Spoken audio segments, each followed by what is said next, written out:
Assalamualaikum warahmatullahi wabarakatuh, sahabat VP, dimanapun Anda berada, bertemu lagi dengan saya, Muhammad Irsad. Ya, pada kesempatan kali ini, saya akan meneruskan pembahasan pada materi sebelumnya, ya, yang berkaitan dengan dasar-dasar ekonomi Islam. Namun pada pembahasan kali ini atau pada pertemuan kali ini, saya akan membahas mengenai tentang sejarah pemikiran ekonomi Islam. Namun sebelum saya akan masuk ke dalam sejarah pemikiran ekonomi Islam, saya ingin mengajak teman-teman untuk melihat urgensi dari mempelajari sejarah gitu. Apa sih pentingnya kita mempelajari sejarah? Jadi permasalahan ekonomi itu akan selalu hadir, ya. Dan seringkali permasalahan-permasalahan yang terjadi tersebut itu bukanlah permasalahan baru, ya. Permasalahan yang dihadapi saat ini mungkin saja sudah pernah terjadi di masa lalu. Hanya saja beda tempat dan juga waktu. Oleh karenanya, kita perlu belajar bagaimana para ilmuwan terdahulu dalam menyampaikan masalah-masalah tersebut. Pemikiran mereka dapat menjadi fondasi untuk menyusun solusi atas permasalahan-permasalahan ekonomi yang kita hadapi.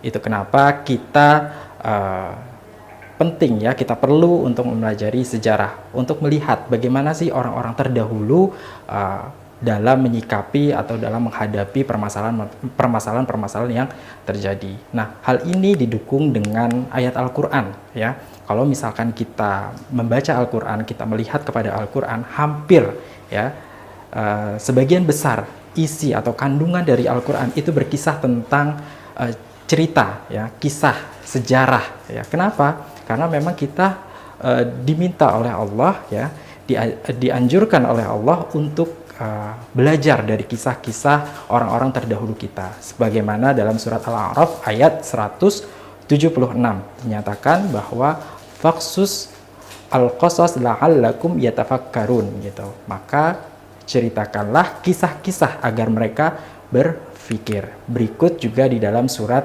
Ar-Rum ayat 42. Ya, qul siru fil fanzur kaifa kana aqibatul ladzi min qabl, ya. Jadi katakanlah wahai Muhammad, siru fil gitu. Berjalanlah di muka bumi, fanzur kaifa kana aqibatul ladzi min qabl gitu.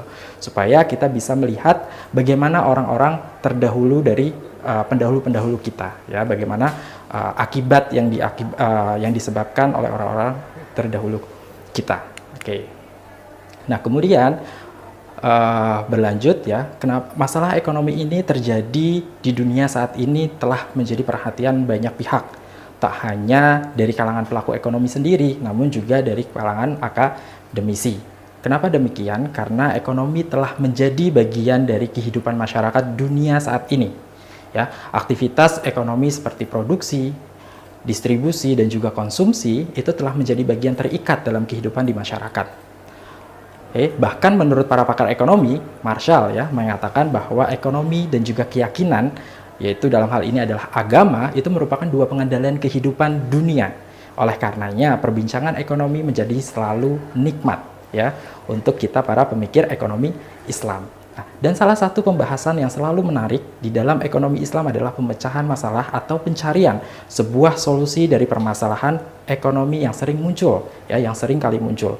Dua pemeran utama dalam sistem ekonomi dunia, yaitu kapitalis dan juga sosialis, yang diharapkan mampu mendatangkan solusi bagi permasalahan ekonomi, justru malah terus mendatangkan masalah bagi perekonomian. Lantas, bagaimana sistem ekonomi yang seperti apa sih yang bisa diharapkan, ya, untuk sistem perekonomian dunia? Nah, maka muncullah nama ekonomi Islam, yang merupakan gabungan dari dua kekuatan kehidupan manusia, yaitu yang pertama tadi ekonomi dan yang kedua adalah agama, yang sebenarnya pada praktiknya telah lama ada, namun tenggelam atau bisa jadi sengaja ditenggelamkan. Ya, bagaimana ekonomi Islam itu tenggelam dan bagaimana sejarah dari pemikiran ekonomi Islam. Nah, maka kita akan masuk ke dalam sejarah pemikiran ekonomi Islam. Oke, kita mulai dari abad 25 sebelum Masehi, di mana abad 25 sebelum Masehi ini adalah masa Yunani, Romawi, dan juga Mesir kuno, di mana salah satu corak perkembangan dari pemikiran ekonomi saat itu adalah dengan memberlakukan bunga pada setiap kegiatan ekonomi dan bisnis di masyarakatnya. ya. Kemudian di abad 20 sampai abad 5 sebelum Masehi, ya, ini merupakan masa Babilonia atau di wilayah Mesopotamia, yaitu Irak ya sekarang. Sistem ekonomi Islam ini justru berkembang, ya. Bahkan Temple of Babylonia itu mengenakan bunga 20% per tahun kepada masyarakatnya. Bisa kalian bayangkan ya, bisa sahabat bayangkan gimana pengenaan bunga 20% per tahun kepada masyarakatnya. Misalkan contoh, kita meminjam uang 10 juta, ya, kita meminjam uang 10 juta dengan angsuran misalkan selama 5 juta, maka berapa yang harus kita kembalikan, ya? Coba kalian hitung ya di rumah ya. Oke, selanjutnya adalah abad keempat sebelum Masehi, ya, di mana abad ini para filosof Yunani gitu ya, seperti Plato, terus kemudian Aristoteles, Socrates, Xenophon dan lain-lain itu menganggap bahwa pembahasan ekonomi itu masih merupakan bagian dari filsafat tentang moral, tentang etika, tentang keadilan yang perlu diperhatikan dalam rangka menciptakan masyarakat yang adil, yang makmur dan juga sejahtera. Sehingga mereka menilai bahwa sistem ekonomi Islam, ya, sistem bunga merupakan salah satu yang tercela dan tidak adil, dan mereka melarang kelas pinjaman uang dengan bunga atau dengan praktik bunga, ya. Bahkan mereka menyatakan pelaku bunga adalah pendosa, ya. Berikutnya adalah abad kedua sebelum Masehi sampai abad 5 Masehi, ya, di mana Bible ini turun. Bible ini turun untuk mengatur moralitas dan juga etika kehidupan di masyarakat pada abad itu. Tak terkecuali mengatur moralitas dan juga etika di bidang ekonomi. Oke. Berikutnya adalah abad ke-6 Masehi, tepatnya tahun 610 Masehi. Nabi Muhammad SAW itu diutus menjadi Rasul dan Al-Quran diturunkan pertama kali. Nah, inilah yang menjadi permulaan sistem ekonomi Islam diketahui, ya. Nabi dan Al-Quran merupakan pedoman hidup lengkap bagi manusia untuk menuntun kehidupan manusia dan menyempurnakan akhlak manusia. Makanya diterapkan di sana sistem ekonomi yang berdasarkan, ya, atau yang diilhami dengan nilai-nilai keislaman, ya. Oke, selanjutnya kita masuk ke dalam abad ke-6 Masehi, yaitu masa pemerintahan Khulafa ar-Rasyidin, ya, di mana masa ini masa setelah Rasulullah wafat.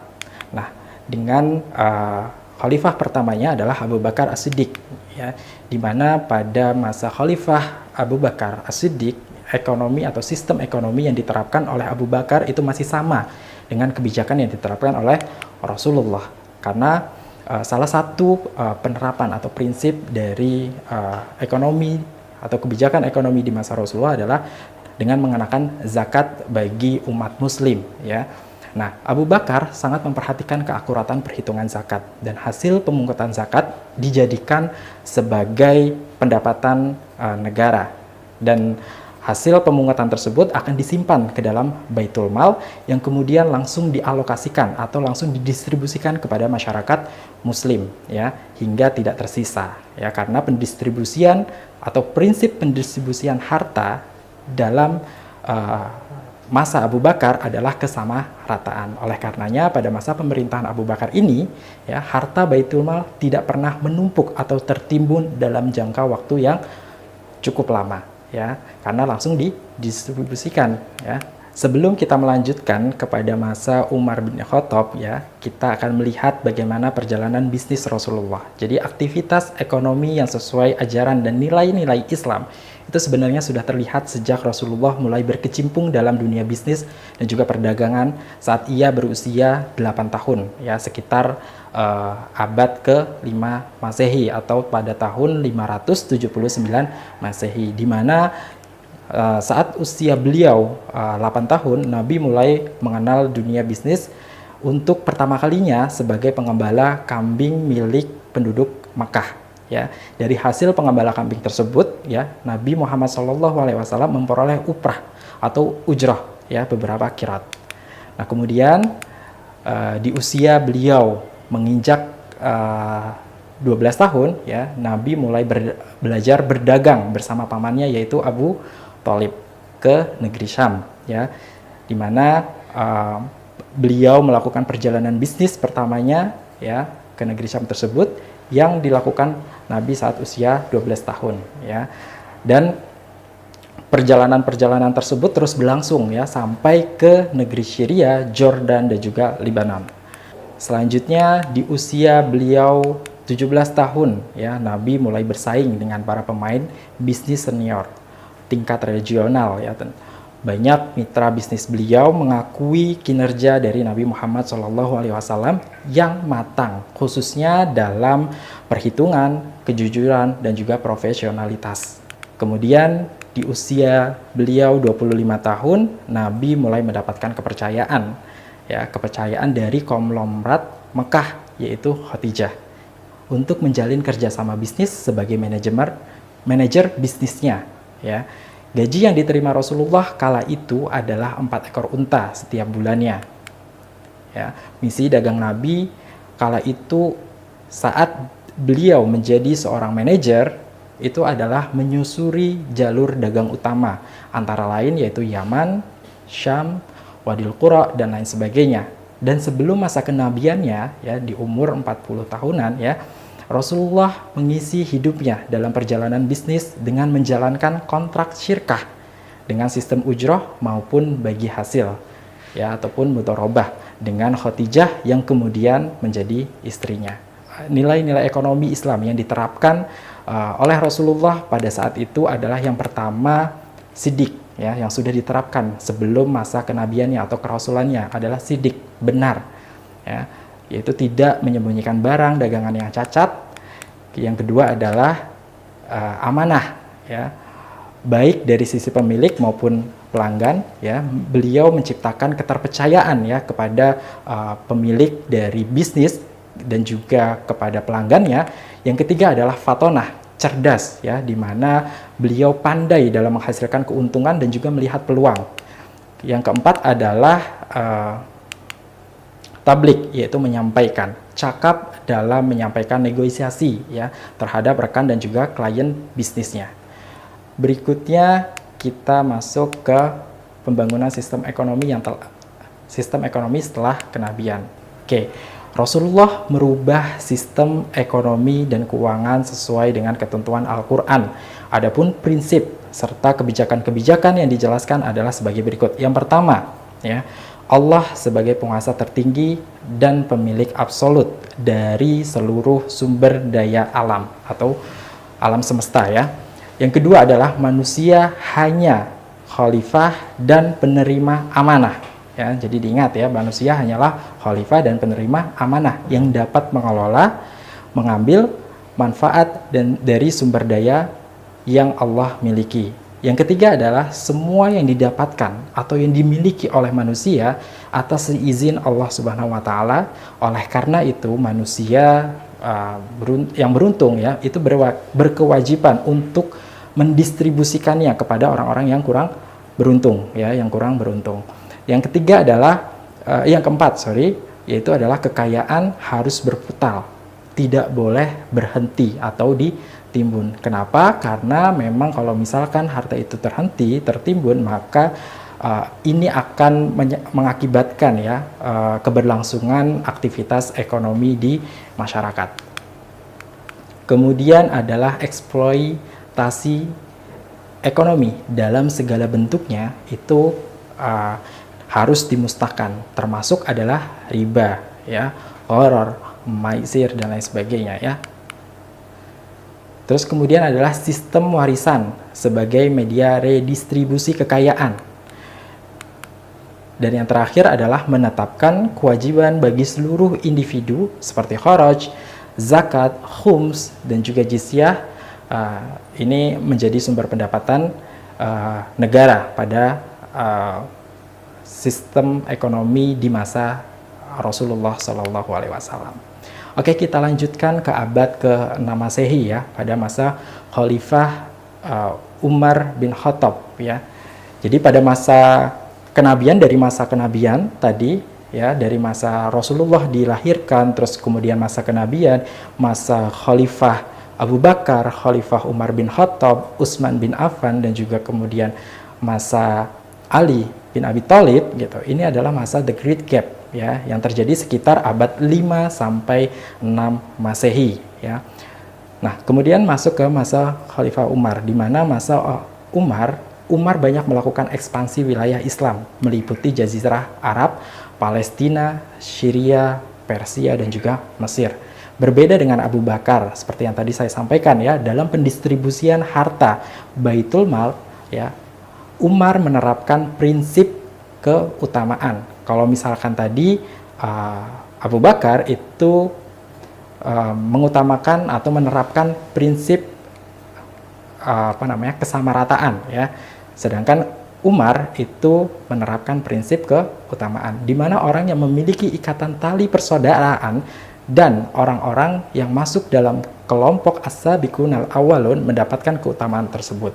Namun, ya, kebijakan ini disadari oleh Umar bahwa kebijakan ini adalah keliru, ya, dan ia akan merubahnya.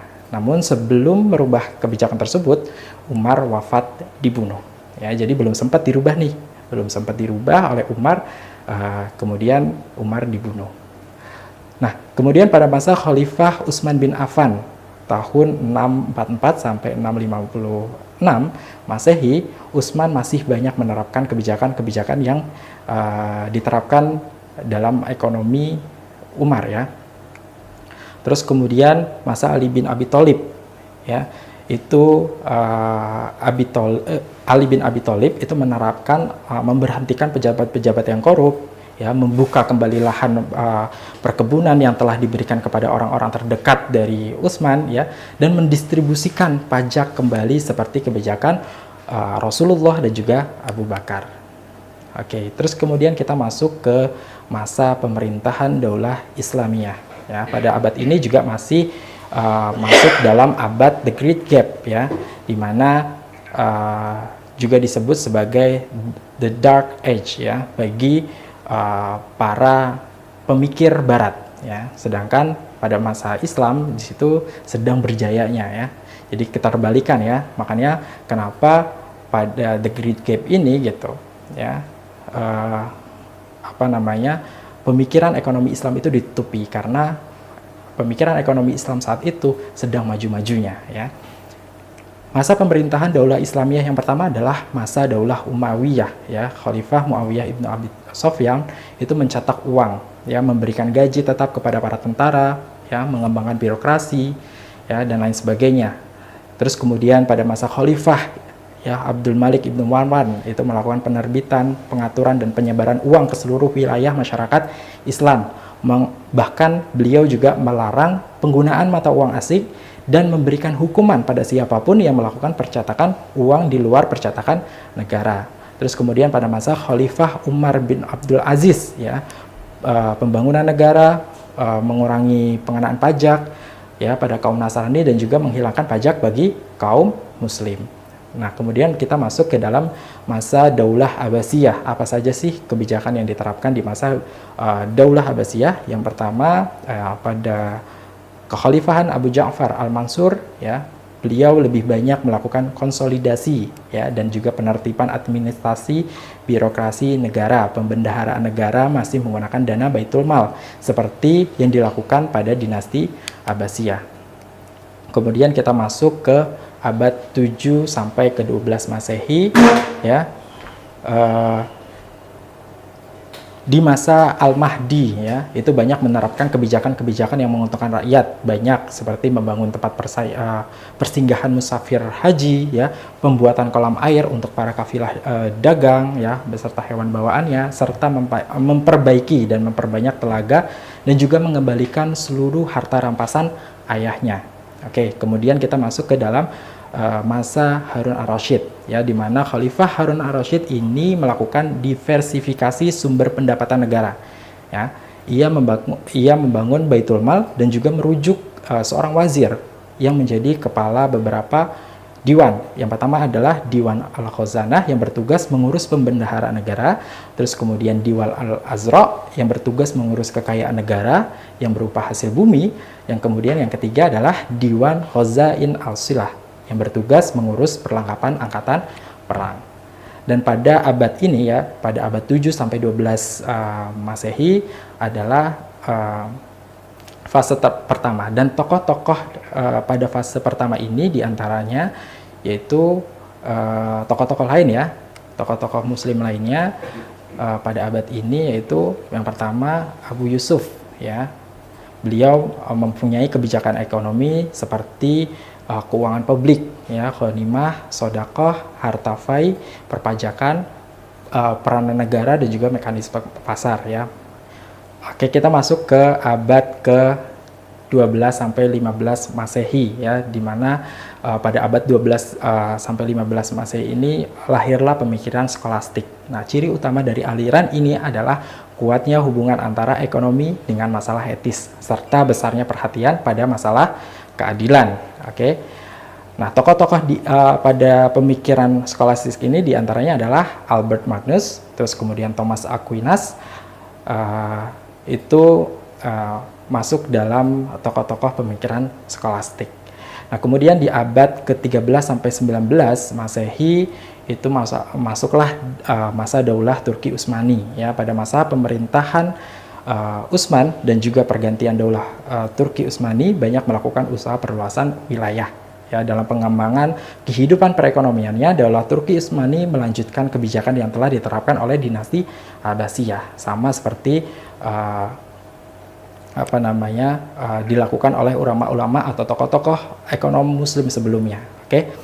Terus kemudian pada abad ke-16 sampai abad ke-18 Masehi, kita sudah mulai masuk pemikiran merkantilisme, yaitu suatu teori ekonomi yang menyatakan bahwa kesejahteraan suatu negara hanya ditentukan oleh banyaknya aset atau modal yang disimpan dan besarnya volume perdagangan global, yaitu adalah perdagangan luar negeri. Oke, kita tokoh-tokoh yang masuk ke dalam pemikiran merkantilisme adalah Jean Bodin ya. Terus kedua adalah Thomas Mun ya. Dan salah satu pemikirannya adalah bentuk pemikiran dari ekonominya adalah Jean Bodin ya, itu mengatur teori tentang uang dan juga harga. Oke.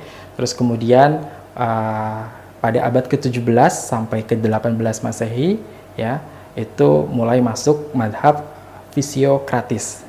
Ya, kaum fisiokratis ini menganggap bahwa sumber kekayaan yang sebenarnya adalah sumber daya alam.